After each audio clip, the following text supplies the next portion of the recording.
everybody. I'd like to introduce you to Graham Hughes. Graham, I've just met in it's only the last couple of months that we've got to know each other. And Graham is a specialist in the recruitment sector, in particular in financial services. Is that right, Graham? That's right, yeah, financial services, yeah. So tell us, to begin with, a little bit about what you do. Right, I guess from my side, I work in the financial recruitment space. Now, I'm an ex-financial advisor. That's my first part of it. And I've been doing that job for about 25 years. That was in the UK, plus also worked offshore for a while. So what I do is, first of all, I help financial firms to attract, the best clients or best talent out there. And then I also work with industry professionals to find the best opportunities. So to some extent, I'm like a marriage bureau, I guess. I'm bringing good people together to make a happy long-term relationship. That sounds corny. No, it's perfect. I mean, that's a good description of what a good recruitment person will do, isn't it? It's business marriages, I guess. I guess so, yeah. Mm-hmm. So what made you make the transition from being an advisor to a recruiter, and why did you just niche in this sector? The transition was that after doing the job for so long, I was working offshore and I returned back to the UK just over a year ago. And that gave me a chance to view, I guess, my career and where I'm going now, going forward, and what I want to build. And if you break me open, inside I'm a helper, I guess, and I really love helping people. That's why I think the financial advisory field was always a good career for me. So when I came back, I kind of wanted to stay within that field, and I wasn't 100% sure which direction to go in. And then through a good friend of mine, he kind of spoke about the recruitment side, and maybe that might be a good way forward. Looked into it and I realized, yep, that's great, because I can work on helping companies and individuals and become that kind of marriage bureau. So that was kind of the reason why. So the niche side, like many people, I've had different experiences working with recruiters, from me trying to find a position, and also work with recruiters to recruit people. And it's a mixed bag out there. There's some really, really good talent out there, some excellent people, but there's also a lot out there where you're not really getting the level of service that I think I should be receiving on one side of the fence. And it's not easy as a company to find a good recruiter that knows the business. So many generalists, I guess, out there. So, from my side, working in the wealth management space for 20 years, it gave me something I felt was not readily available with traditional recruiters out there.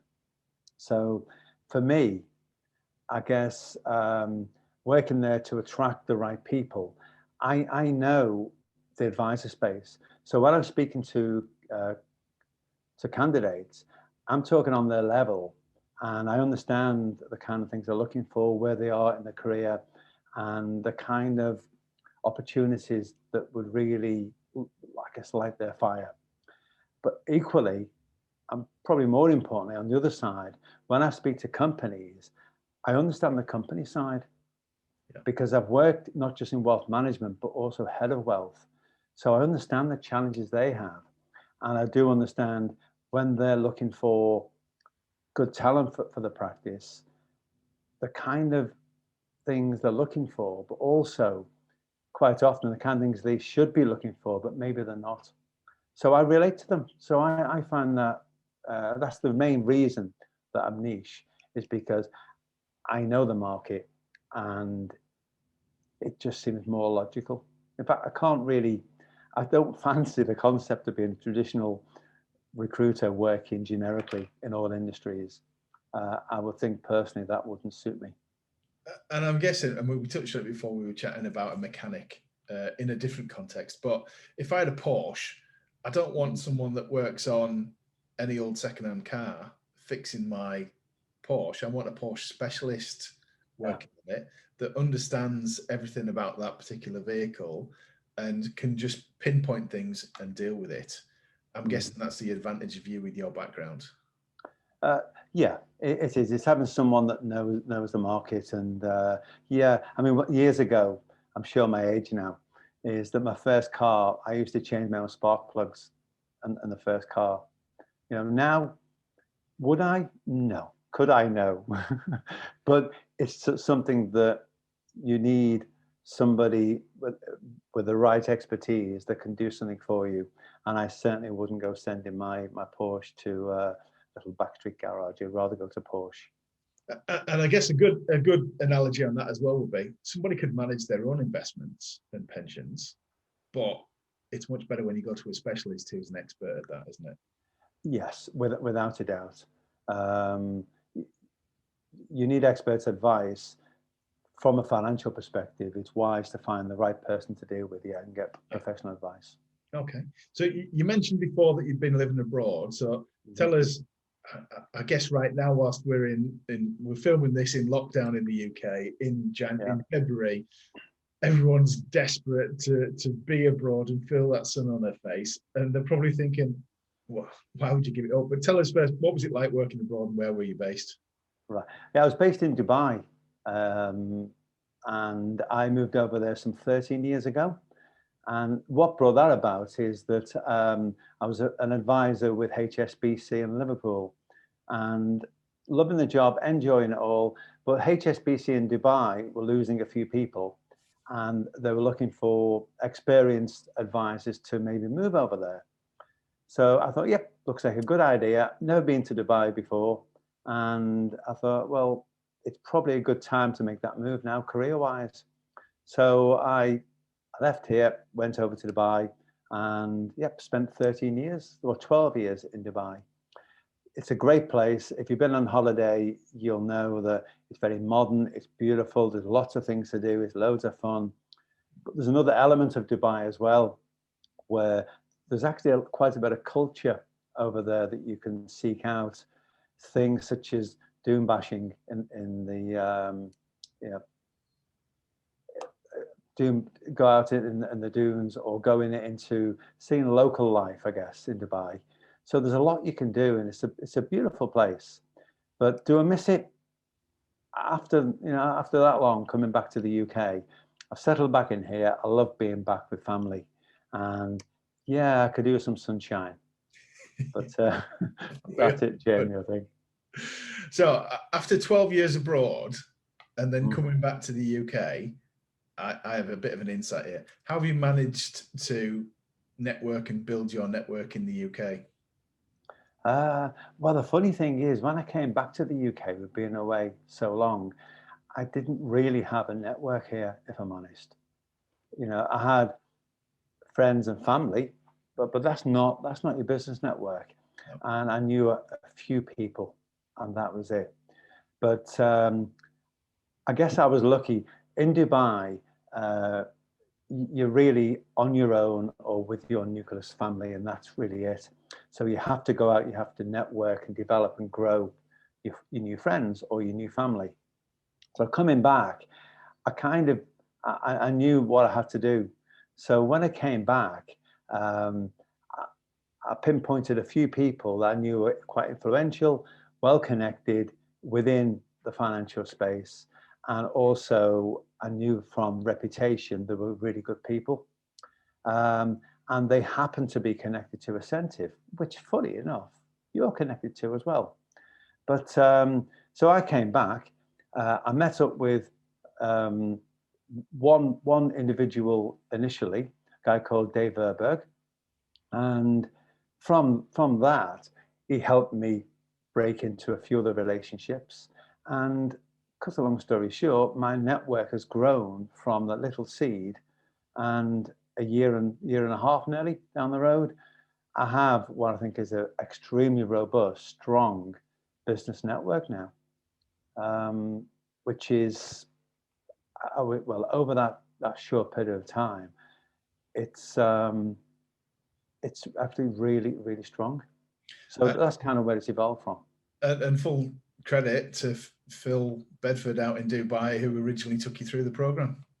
Yeah, I mean, I met Phil at the very beginning of my time in Dubai, and I was part of BNI, So I had to get out there networking with BNI, met Phil, and I was actually a good friend with Phil and his wife, Michelle, for a good 3-4 years before I embarked on Ascentive with Phil. Because up until that time, I guess part of me was I didn't know what I didn't know business-wise. And I could see people coming out of Ascentive and having strong businesses that grow and being really serious about it and thinking, yeah, maybe I should look at this. So I embarked on this course after 3 years and knowing Phil, that's what Phil does. And that's where I started from. I guess the cost has something to do with it. I didn't really want to spend money on something that I wasn't sure it was going to benefit me. Anyway, I embarked on the Ascentive course, and it was pretty quick that I realized the power of having a strong network around you and the way you can use your network to open more doors. And I found that the more doors I opened, the more doors that opened for me. And I guess that the saying from BNI, it's all about, you know, helping people, givers gain. And Phil drummed it into me quite quickly. Look, just keep helping people, take a genuine interest in them, and it will come back to you 5-10-fold. And it takes time, but it's well worth spending that time. So that's kind of where the Ascentive came in. So coming back was logical. Get to Ascentive first of all and grow your network. Brilliant. Okay. Changing subject slightly. Yep. What do you think that people should know, bearing in mind that you're now in recruitment? Not everyone thinks that they need to use a recruitment company, but if they knew about what a recruitment company could offer, what do they need to know about choosing someone to do it for them? Right. I think the first thing is not everyone needs to use a recruitment company. There's a lot of small, medium, large companies that are pretty capable of doing it all themselves. So on that basis, you carry on doing that. But what I would say is that if you've got something where it's a specialist role or it's quite a technical role or it's difficult to find the right people, like anything, it's probably worth considering asking or getting advice from someone who's got expertise in that area. And that's where your recruiter or your headhunter or search and selection expert would come in. So that's the area, specialist, technical, and difficult to locate talent. That's probably the best thing I'd say. But what they can do is it's adding that level of value because they have knowledge of the marketplace. They should also have knowledge of your business. And a good recruiter will get under your skin and really understand what your business is about. And also try and identify, you know, the culture in the business and what kind of fit you would need. Because when you've got someone out there who's looking for a new role, it's finding the right fit. It's back to that marriage bureau again, finding the right fit. But within my space, one of the biggest side is most people don't actually say, I'm looking for a new opportunity. Because if you work in a financial services space and you're not likely to say to people, Jamie, I'm looking for a new role. Because if you know I'm looking to move, you're going to maybe think twice before recommending me to somebody else because this guy is potentially on the move. So the first thing you know about me moving is the fact that, Jamie, I've just moved positions. I'm now working for X company. Yeah. Right. Whereas from my side, quite often, it's approaching people who are not on the market. They're not looking to move and get that relationship early on. And that way, when they're ready to have a chat, it's far more productive both ways that they think, I remember speaking to so-and-so, and then they'll come back and maybe have a chat to you about it.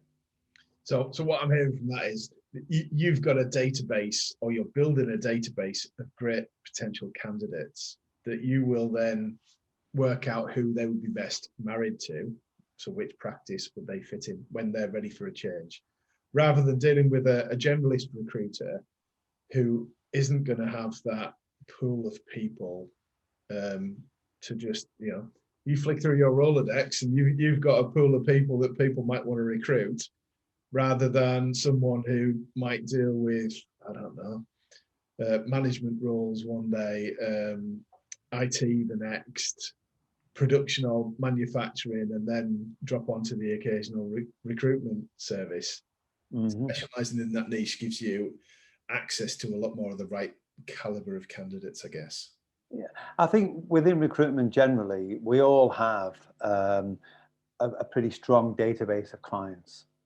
No matter what we're doing, it's just from my side, because I'm quite bespoke in the financial space, the majority of my strong contacts are within the financial space, strangely enough. So with that, it just means it's a bit more focused. And that's what I like about it, Jamie, is that I'm working in an area that I know, but it's quite focused. I don't have the patience, to be honest, to be looking at all different areas and all expertise. If I have somebody who's extremely good, but not in my area of expertise, I'll happily pass that over to somebody in my network that I know is more aligned to deal with that person. Perfect. I like that. Mm-hmm. So you've already sat the incentive program. How is it, if you were to describe it to somebody else, how do you think that it helps them with their business? Okay. Well, I guess the big shout out to Phil Bedford, who is kind of the guy that started my journey on Ascentive. Now, Phil runs Ascentive for the Middle East and also for India as well, which is quite a large territory that he works with. And so I've known him for a long time.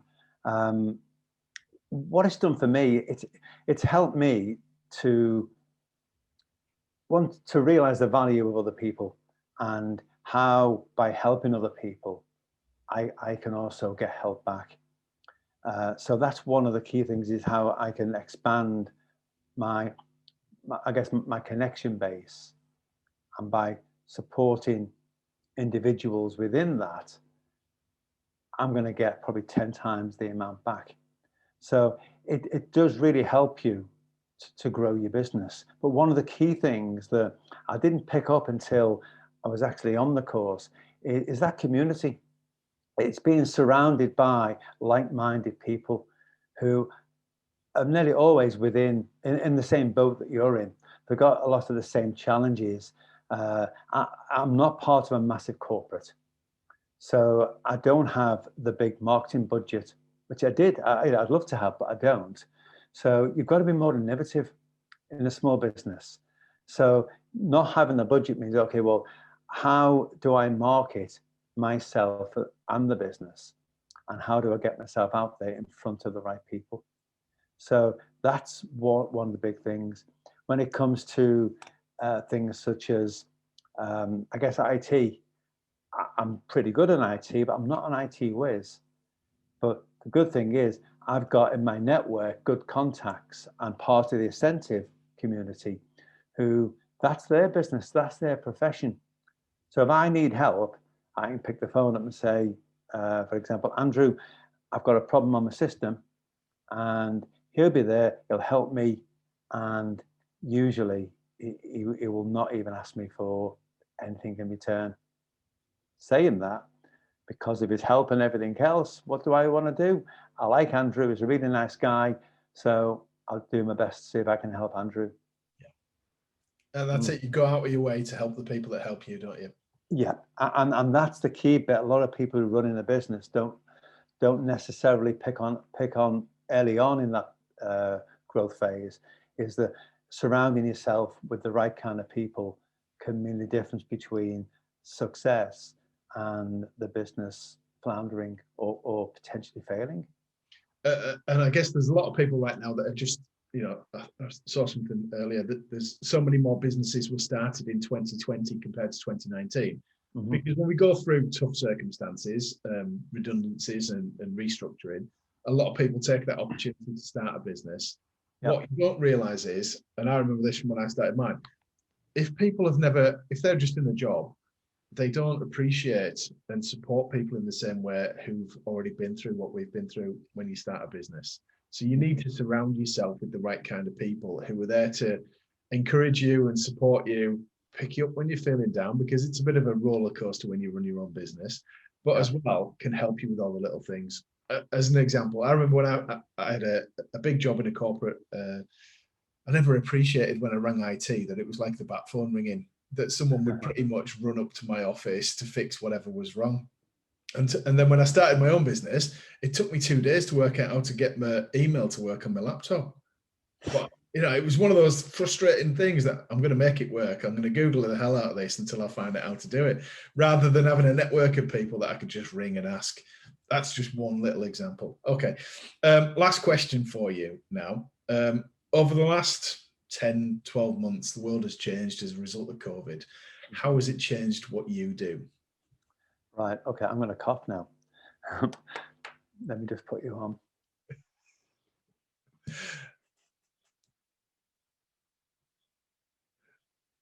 Well, that's unscripted, wasn't it? Yeah. So how has your business changed as a result of COVID? It's changed quite a lot, because my business previously as an advisor was always face-to-face. That's what I really enjoyed about it. And in the recruitment space, it's the same thing. We'd normally sit down, have a conversation. If you're looking for maybe a new position, or as a company looking to get new talent in, we'd sit down, we'd have a coffee, look to each other's eyes, and that's how we deal. So I'd have to evolve on that one. So what it means now is I really, really miss that connection. But we haven't got it, so we carry on. But what I found now is, because we're meeting online, the meetings don't last anywhere near as long. And they're usually as productive. And you can do an hour and a half meeting in 20 minutes. Yeah. Done, dusted, right? So that means that you haven't got travel there, you haven't got travel back. So what would happen in the past is I'd probably spend all morning to do maybe 1, maximum 2 meetings. Now, before our meeting today, I had 5 meetings. Yeah. Since late morning, and it was one after another, but there was no traveling. So no stuck in traffic. Yes, no. So from my side, I've been very fortunate that I don't work in the industries that have been severely affected by it. I'm in a situation where within the financial service space, certain companies have lost people because of COVID. So there's a lot of people out there that are looking for good opportunities. So that's where Graham, the helper, comes in, that I can hopefully help them to find the right opportunity. And if I can't, I'd like to think I can add some value to what they're doing. So maybe that may help them moving forward. And from a company perspective, what you do have is some companies that are very wary at the moment and not recruiting because of, I guess, the COVID situation. But more and more companies at the moment are seeing this as a potential opportunity to invest in the future. And they're the kind of clients that I just love working with, because if they've got a view on where we are today and where we want to be in a few years' time, good quality people on board that align really well with the business are the lifeblood of that future, and they're going to drive that future. So I'm there, I guess, to help the people get the right people in. I like it. Marriage bureau again. That's really corny, isn't it? But no, it's true. I mean, I've been saying to people, yeah, the role that I am in is helping people with their business dating. So yeah, we're in the same game. Yeah, definitely.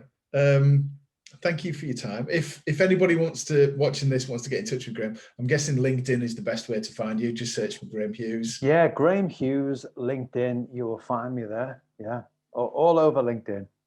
All right. Thank you for your time. Yeah. Really appreciate that. Thank you very much, Jamie. Take care. Thanks. Bye-bye.